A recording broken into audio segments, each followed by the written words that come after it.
Baik, Anda masih bersama kami di Bincang Sehati dan kita masih membahas topik kita hari ini migrain dan sakit kepala. Bagi Anda pemirsa yang memiliki pertanyaan, Anda bisa menghubungi kami di nomor 0212903244 atau DM Instagram kami di @bincangsehati.itv dan telah tersambung bersama kami di sambungan Zoom dengan Dr. Tika Gustia Saraswati dari Omni Hospital Cikarang. Selamat pagi, Dok. Halo, selamat pagi. Oke, nanti kita akan coba hubungi lagi, Dok. Oke. Ya, Ya. Selamat pagi, Dok. pagi. Selamat pagi. Oke, apa kabar, Dok? Ya, Oke, Dokter Tika, hari ini kita akan membahas tentang migrain dan sakit kepala nih, Dok. ya, oke. Oke, jadi kalau orang berpikir kan gini, Dok.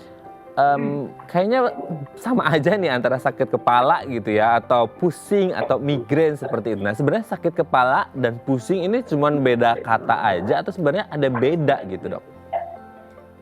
Sebetulnya pusing sama nyeri kepala itu beda ya. Jadi kalau pusing itu biasanya identik sama rasa seperti berputar.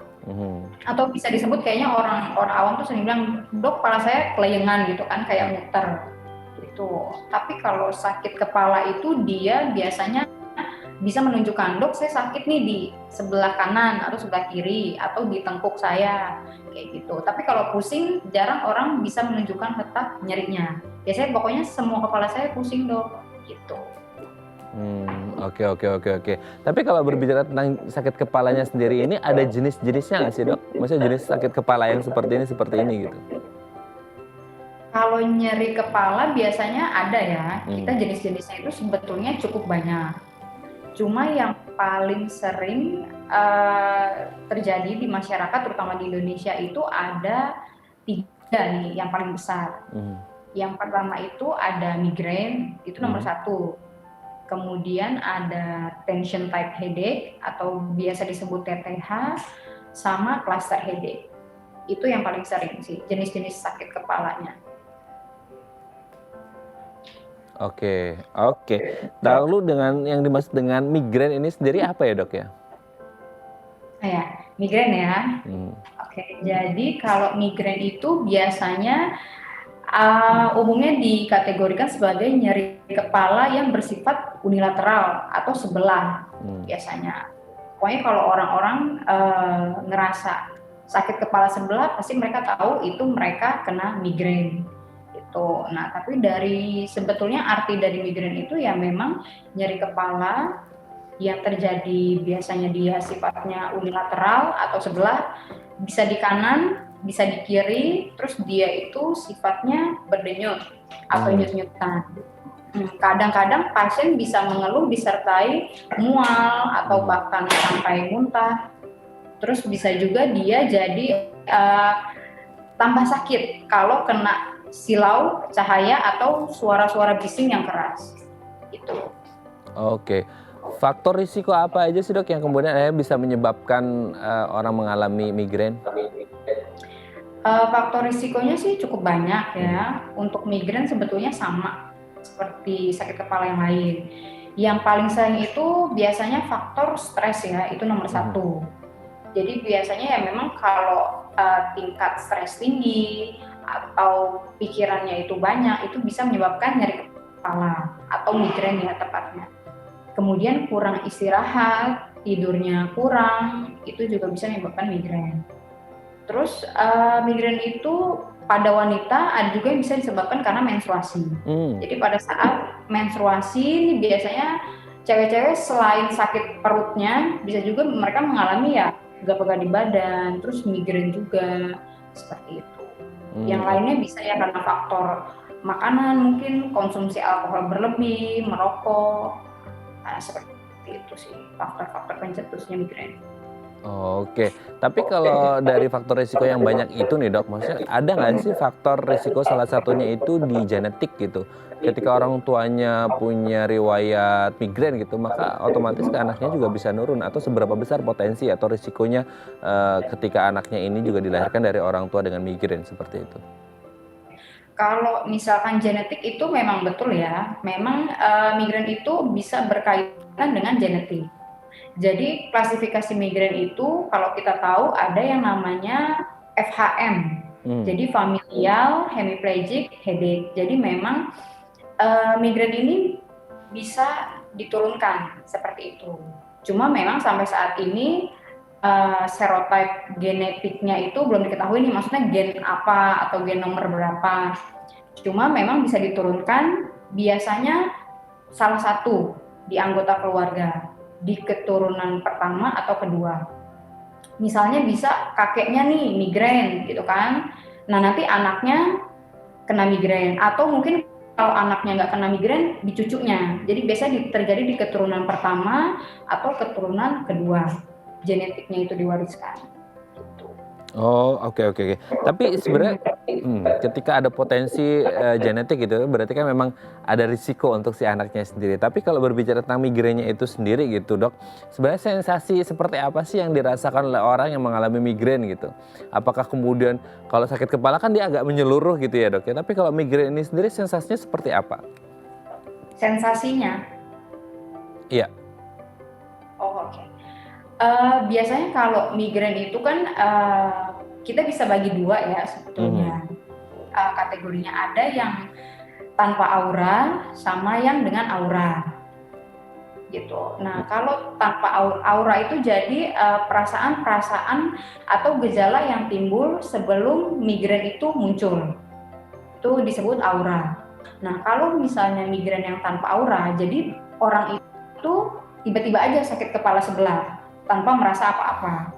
Jadi bisa jadi mungkin dia lagi bekerja atau dia bangun tidur atau dia lagi aktivitas tiba-tiba sakit kepalanya. Tapi kalau migrain yang dengan aura biasanya itu ada hal-hal memang sensasi yang dia rasakan sebelum migrain itu timbul. Nah, salah satu contohnya bisa tiba-tiba dia itu kayak tubuhnya lemas seperti itu ya, kayak kemudian di matanya biasanya dia melihat kayak berbayang atau mungkin kayak melihat seperti kilatan-kilatan, garis-garis, itu kalau pada visual biasanya. Nah, terus kalau pada tubuh ya biasanya dia tiba-tiba aja nih ngerasa kok badannya kayak lemes atau dingin sebelum migrain itu muncul. Kemudian kalau motorik ada beberapa yang merasa itu seperti kebas. Jadi kayak tangannya tiba-tiba kok kayak kaku, kebas gitu. Ada juga yang ngerasa kayak seperti ditusuk-tusuk, seperti itu. Jadi itu yang disebut aura. Jadi kayaknya pasien ini tuh mengalami sesuatu hal yang nggak enak dulu nih di tubuhnya. Hal yang aneh, nanti beberapa menit kemudian baru migrainnya itu, sakit kepalanya itu muncul. Seperti itu. Oh, oke. Tapi kan ada yang saya sering baca artikel nih, Dok. Ketika orang mengalami migrain, katanya mereka sensitif banget gitu ya sama namanya bau, cahaya ataupun suara gitu. Apalagi kalau bau ada kayak apa ya, parfum yang terlalu tajam gitu ya, atau cahaya yang terik ketika mereka lagi di luar gitu ya, di outdoor gitu, cahaya matahari terlalu terik atau suara yang terlalu bising, ini katanya bisa sensitif banget orang yang dengan migrain ini, Dok. Ya, jadi kalau misalnya itu kan kita sebut kalau takut cahaya tuh namanya fotofobia ya. Kalau takut suara namanya fonofobia. Jadi itu memang salah satu gejala yang timbul saat migrain itu terjadi. Jadi pokoknya kalau orang migrain itu lagi kambuh, kumat, sakit kepalanya, dia itu suara-suara yang mungkin sebetulnya pelan, itu bagi dia tuh sangat mengganggu. Jadi itu menambah intensitas nyeri kepalanya. Atau cahaya-cahaya yang sebetulnya biasa aja, tapi menurut dia jadi sangat terganggu, seperti itu. Jadi itu memang salah satu gejala migrain yang fotofobia sama fonofobia. Nah, penyebabnya apa? Itu karena ya memang migrain ini kan berkaitan sama saraf di kepala ya. Jadi saraf di kepala itu kan ada yang nyambung ke telinga, ke mata. Nah, jadi pada saat si aktivitas saraf ini terganggu, terjadi nyeri kepala. Nah, jadi aktivitas yang saraf ke mata, ke telinga itu juga ikut terganggu. Seperti itu. Oke, berarti memang ini adalah kondisi yang umum terjadi ketika orang dengan migrain akan sensitif gitu ya, Dok, ya, akan bau, cahaya dan juga Eh, seperti itu ya. Oke, kita lanjut dok. Ada juga selain sensitif dengan bau, cahaya, dan suara, ini katanya juga orang sering mual gitu dok. Bener nggak sih? Iya, betul. Itu biasanya lebih sering ya, bahkan bisa dibilang pasti orang yang kena migrain itu mual, tapi belum tentu muntah seperti itu. Jadi itu juga sama kaitannya dengan aktivitas di saraf kepala tadi. Jadi karena ada gangguan antara sinyal-sinyal di dalam otak seperti itu ya, jadi kan pusat rangsang mual kita itu terganggu. Jadi begitu nyerinya muncul, dia menyebabkan mual, kemudian tadi di mata ia menyebabkan silau, sakit kalau melihat cahaya sama bunyi-bunyi seperti itu. Oh, oke, berarti ada saraf yang disentil gitu ya untuk saraf mualnya gitu ya. Nah, tapi kalau berbicara tentang migrain itu sendiri kan dok, oke, kan terjadi di salah satu sisi kepala nih dok. Kenapa akhirnya terjadi di salah satu sisi kepala dan ada beda nggak ketika si migrain ini terjadi di sebelah kanan atau sebelah kiri gitu? Jadi kenapa bisa di salah satu sisi itu mungkin ya karena tipikal dari rangsangan nyeri seperti itu. Jadi ketika seseorang mengalami nyeri kepala itu kan penyebabnya banyak ya tadi, bisa karena kurang aktivitas dan lain-lain. Nah, si sinyal di saraf ini kan berkaitan dengan pembuluh darah di kepala kita. Tuh, jadi kalau misalkan memang aktivitas saraf yang terganggu itu di sebelah kanan, ya dia bisa terjadi di kanan. Kalau yang terganggu lebih ke arah kiri, dia terjadi migrain di sebelah kiri. Seperti itu. Jadi tetap penyebab utamanya itu karena gangguan aktivitas di saraf kepala kita. Nah, kalau misalnya beda kanan sama kiri, sebetulnya itu nggak ada beda sih. Migrain itu bisa muncul di mana aja, yang penting unilateral dia. Bisa di kanan, bisa di kiri, seperti itu. Oke, berarti memang akan terjadi di salah satu sisi dan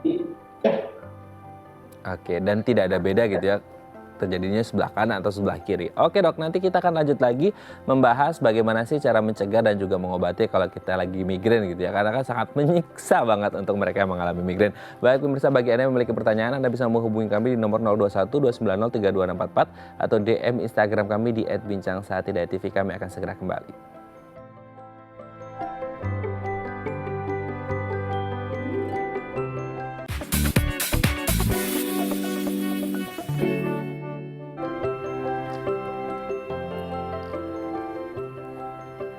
Baik, Anda masih bersama kami di Bincang Saati dan kita masih membahas topik kita hari ini, migrain dan sakit kepala. Bagi Anda pemirsa yang memiliki pertanyaan seputar migrain dan sakit kepala, Anda bisa menghubungi kami di nomor 021 290 3244 atau DM Instagram kami di @bincangsaati.tv. Dan kita masih bersama dengan Dr. Tika Gustia Saraswati dari Omni Hospital Cikarang ya. Dok, kalau berbicara tentang migrain, sebenarnya ada nggak sih jenis-jenis migrain gitu dok?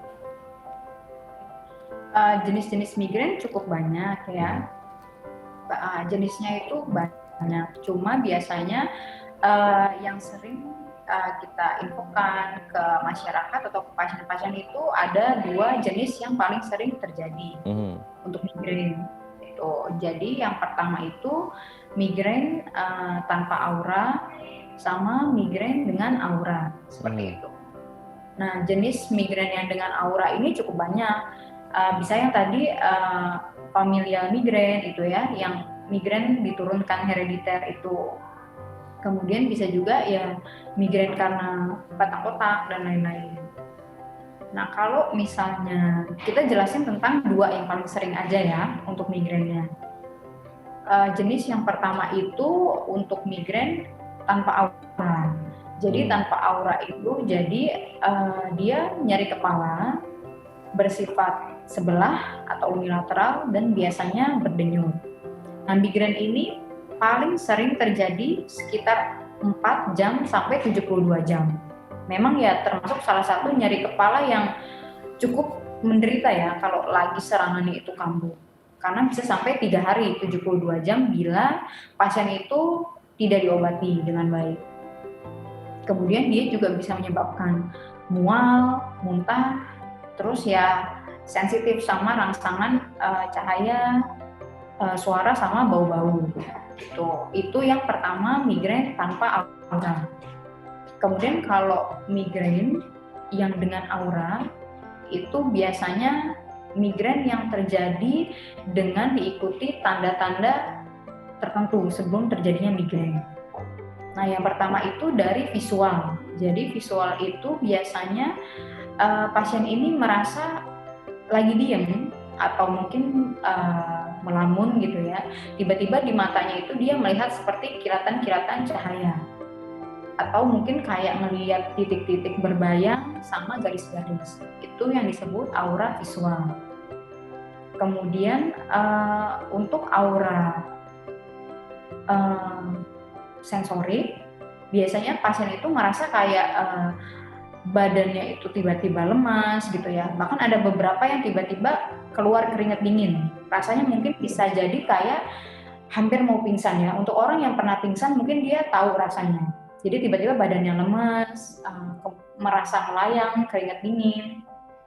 Kemudian ada juga yang merasa tubuhnya jadi kebas, tangannya tiba-tiba kaku. Jadi mau ngelakuin sesuatu nih, kok tangan saya tiba-tiba kaku ya dok, misalnya kebas seperti itu. Nah, biasanya aura-aura ini terjadi sekitar 5 menit, bahkan lebih sebelum terjadinya serangan migrain. Tuh. Oh, Jadi mungkin kalau untuk pertama kali pasien kena serangan migrain, mungkin dia nggak akan sadar tuh. Tadi apa ya yang saya rasakan waktu sebelum terjadi nyeri kepala. Nah, cuma kalau ternyata dia memang sudah sering kambuhan, atau mungkin sudah 2-3 kali, biasanya pasien itu akan aware. Jadi ketika dia merasa, aduh pandangannya mulai kabur nih, atau tubuhnya tiba-tiba ngerasa lemes, kebas, biasanya mereka sudah aware bahwa beberapa menit ke depan akan terjadi serangan nyeri kepala migrain tersebut. Oke, berarti memang bisa dirasakan gitu ya dok ya. Oke dok, sebelum kita lanjut, ini ada DM Instagram dok dari pemirsa. Oke, saya akan coba bacakan ya dok ya. Ini dari @burhanuddin dok. Dok, saya itu kalau lagi cuaca panas terik dan kena panasnya pas di luar ruangan itu sering sakit kepala. Kenapa ya dok ya? Nah ini dari Pak Burhanuddin, kalau lagi cuaca panas terik gitu dan dia lagi di luar ruangan langsung terkena langsung cuaca panas dari matahari ini langsung sakit kepala gitu. Ini kenapa ya dok ya? Jadi di kepala kita itu kan banyak reseptor-reseptornya. Reseptor itu jadi kayak penerima sinyal-sinyal nih. Jadi sinyal panas, sinyal dingin, kemudian sinyal nyeri. Gitu. Jadi kalau misalnya panas terik matahari itu kan pasti panas ya, apalagi ini ceritanya outdoor ya, di luar ruangan. Betul. Nah, jadi biasanya panas itu akan menghantarkan sinyal tuh ke kepala kita. Mungkin pertama dari kulit kepala ya. Jadi mungkin kulit kepala itu jadi panas, biasanya jadi nyut-nyutan. Kemudian yang paling penting lagi, panas itu biasanya dihantarkan ke dalam kepala. Dihantarkan ke dalam, jadi dari kulit kepala, mungkin ke tulang tengkorak, akhirnya dia terasa sampai ke dalam kepala. Nah, suhu yang panas biasanya dia membuat pembuluh darah itu melebar atau biasa kita sebut vasodilatasi. Nah, kalau pembuluh darah tersebut melebar, artinya asupan darah yang mengalir dari bawah ke kepala itu berkurang pasokannya. Nah, hal tersebut yang menyebabkan kadang-kadang orang itu terasa pusing sama nyeri kepala. Seperti itu. Jadi karena kalau darah kurang itu kan asupan oksigen ke kepala berkurang tuh. Jadi bisa orangnya tiba-tiba jadi sempoyongan gitu kan. Atau tiba-tiba nyeri yang terasa. Jadi makin dia kena intensitas panasnya itu lama, biasanya si pembuluh darah ini makin melebar. Makin dia melebar, itu pasokan oksigen ke kepala itu makin berkurang. Nah, itu yang menyebabkan nyeri kepala. Seperti itu. Oke. Jadi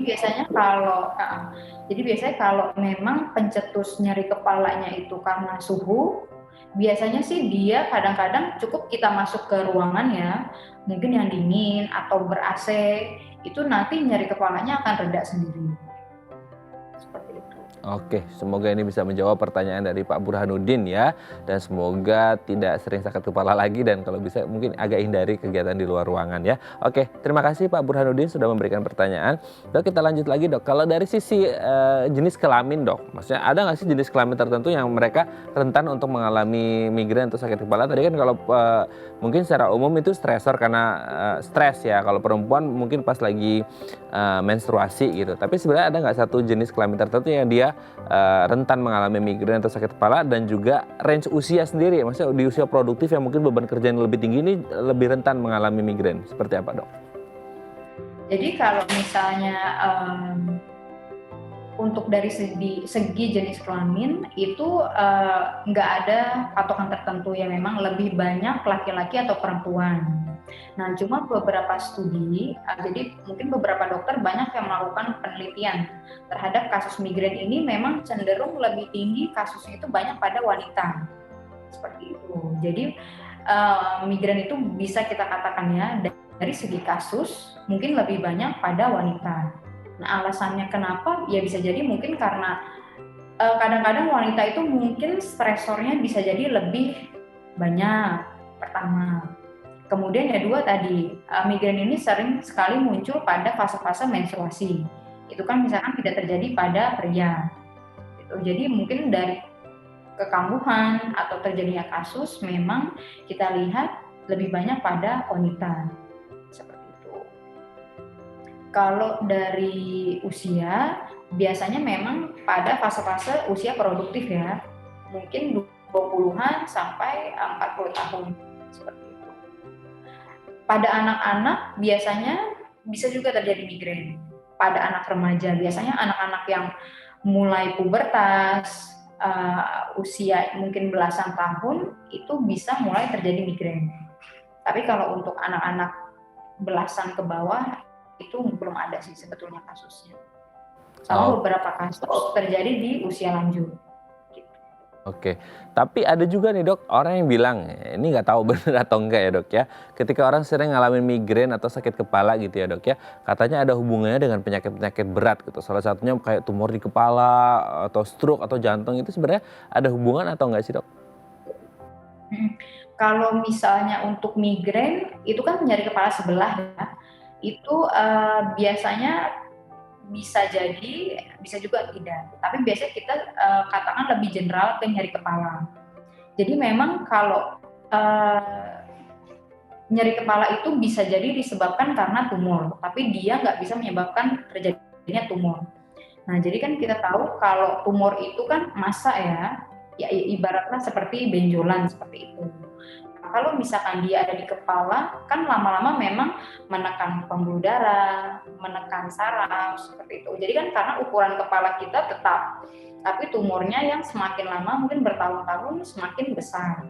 Nah, makin banyak saraf yang mungkin dia tempati atau pembuluh darah yang dia sumbat, nah itu bisa menyebabkan nyeri kepala yang terus-menerus. Jadi diobatin nyeri kepalanya, sembuh, nanti kambuh lagi.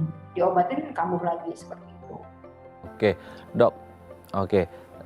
Kalau kita berbicara tentang migrainnya sendiri, sebenarnya pengobatan yang tepat seperti apa dok? Apakah katanya ada yang bilang gitu, udah bisa sembuh sendiri kok gitu? Atau sebenarnya harus ada tindakan yang lebih daripada membiarkannya sembuh sendiri gitu?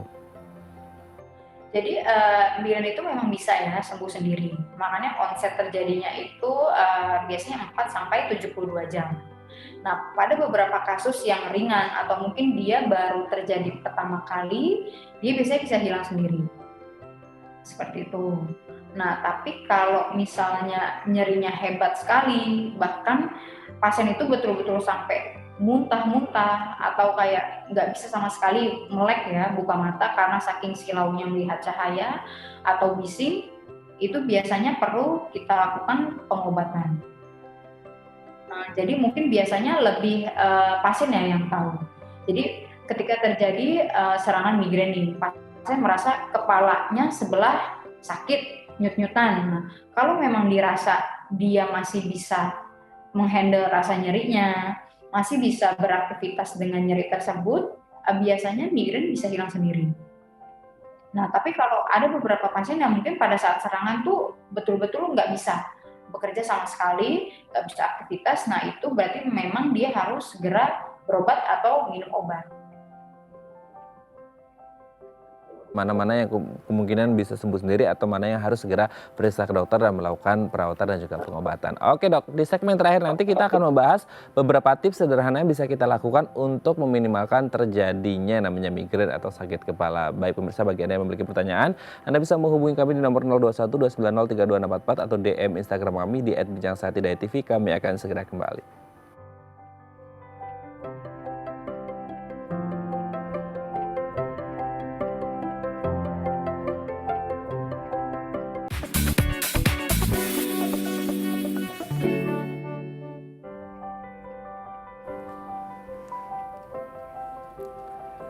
Baik, Anda masih bersama kami di Bincang Sehati dan kita masih membahas topik kita hari ini, migrain dan sakit kepala, masih bersama dengan Dr. Tika Gustia Saraswati dari Omni Hospital Cikarang. Dok, di segmen terakhir ini kita akan membahas beberapa tips yang bisa kita lakukan untuk meminimalkan terjadinya migrain ya dok ya. Yang pertama adalah tidur yang cukup. Nah, tidur yang cukup ini ternyata juga bisa untuk kita lakukan untuk meminimalkan terjadinya migrain, betul nggak dok?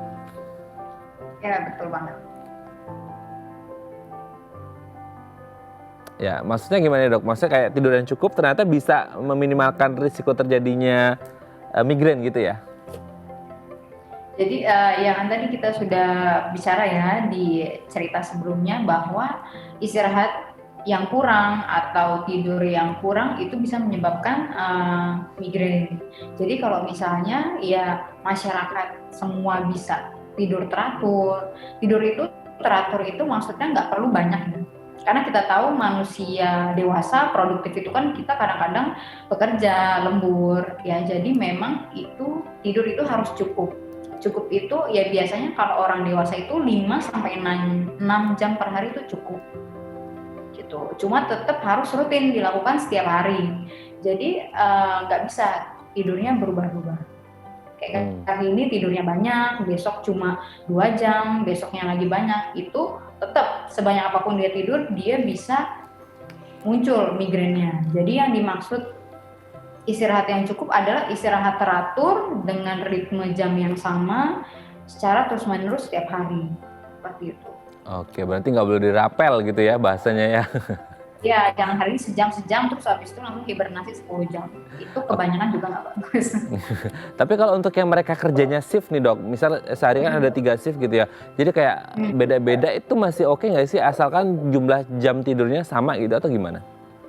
Ya, itu masih oke. Jadi biasanya memang masyarakat banyak ya memang yang kerjanya itu shift. Jadi intinya kita harus tahu nih kapan waktu kita bekerja sama waktu kita istirahat. Jadi kalau misalnya yang memang mungkin masyarakat itu shift pagi, ya dia kan pasti harus bangun pagi.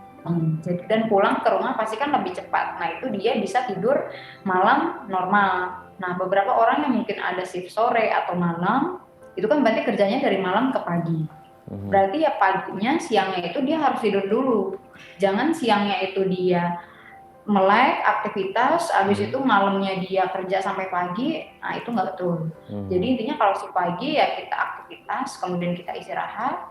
Kalau yang shift malam berarti ya siangnya itu kita istirahat, mempersiapkan untuk bangun di malam hari, seperti itu. Oh, oke, kita lanjut yang kedua dok, kontrol makanan atau minuman. Ternyata ketika kita mengontrol makanan atau minuman yang kita konsumsi, ini bisa pengaruh juga ke migrain atau sakit kepala gitu ya? Betul. Jadi kalau misalnya kontrol makanan mungkin ya sekarang itu kan banyak banget orang-orang tuh butuh makanan yang cepat, fast food gitu ya. Kadang-kadang kita nggak bisa kontrol nih apakah MSG-nya itu micinnya banyak gitu kan, kita nggak tahu, yang penting enak. Atau kadang-kadang kolesterolnya terlalu tinggi. Nah mungkin di sini yang dikontrol itu ya tetap makanan sama ya semboyannya, seimbang. Kalau anak-anak kecil mungkin dulu 4 sehat 5 sempurna. Nah, kalau kita dewasa ya mungkin sekarang lebih ke makan seimbang. Jadi pas untuk karbonya, kemudian proteinnya, sayurnya, seperti itu. Jadi makanannya itu mungkin dikontrol, tidak porsi terlalu banyak, tidak porsi terlalu sedikit. Karena porsi makan yang terlalu sedikit juga kalau nggak sesuai sama aktivitas kita, itu bikin badan lemes. Jadinya malah nggak bisa aktivitas. beraktivitas Oke. dengan optimal. Oke, selanjutnya dok, olahraga secara rutin juga baik ya? Olahraga teratur. Nah, olahraga yang teratur juga baik. Apalagi untuk di masa pandemi ini, jangan sampai akhirnya tadi makanan-makanan nggak terkontrol, nggak olahraga pula ya. Lanjut dok, Ya. hindari dan atasi stres. Nah ini juga menjadi salah satu stresor kenapa orang terjadi migrain ya. Jadi mungkin ya kalau misalkan hindari sebisa mungkin memang kita hindari stres yang berkelanjutan terus-menerus. Nah, kalaupun memang kita menghadapi stres, kita harus tahu cara mengatasinya, gitu. Jadi hindari dan atasi stres. Gitu. Jangan hanya hindari aja ya, gitu. Karena kalau nggak Karena kan mengatasi, jangan menghindari kan aja. susah ya. Iya, malah mengalihkan, akhirnya malah kepikiran terus, bisa mikirin, bisa sakit kepala berkepanjangan ya. Oke, yang terakhir mungkin ini ada sama yang seperti kita bahas sebelumnya, perhatikan paparan cahaya atau wangi-wangian yang menjadi salah satu hal yang sensitif gitu ya. Tapi kalau akhirnya di dekat kita ada orang yang wangi terus kemudian terlalu wangi dan sek, apa yang harus kita lakukan? Menjauh salah satunya mungkin ya. Ya bisa mungkin ya dengan menjauh, karena kan nggak mungkin ya kita yang ngusir orang. Jadi ya mungkin sebisa mungkin ya kalau kita mungkin bawa tisu atau sapu tangan gitu, atau sekarang kan sebetulnya semua masyarakat pakai masker ya itu sebetulnya udah membantu mengurangi juga paparan. Kalau misalnya memang kita nggak bisa pergi menjauh, ya mungkin sebisa mungkin ya kita kurangi dengan pakai masker atau mungkin tisu atau sapu tangan. Oke, sebisa mungkin kita yang mengontrol gitu ya, kalau kita nggak bisa ngontrol orang lain. Baik, terima kasih Dr. Tika Gustia Saraswati dari Omni Hospital Cikarang sudah berbagi bersama kami pagi hari ini di Bincang Sehati. Sehat terus dok, dan salam untuk teman-teman di Omni Hospital Cikarang dan salam untuk keluarga di rumah. Terima kasih. Baik pemirsa, bagi Anda yang memiliki kritik dan saran, Anda bisa menghubungi kami di nomor 0889 8100 5000 atau Anda bisa follow media sosial kami di @bincangsehati.tv. Saya Raden Madias pamit, sampai jumpa dan selamat beraktivitas.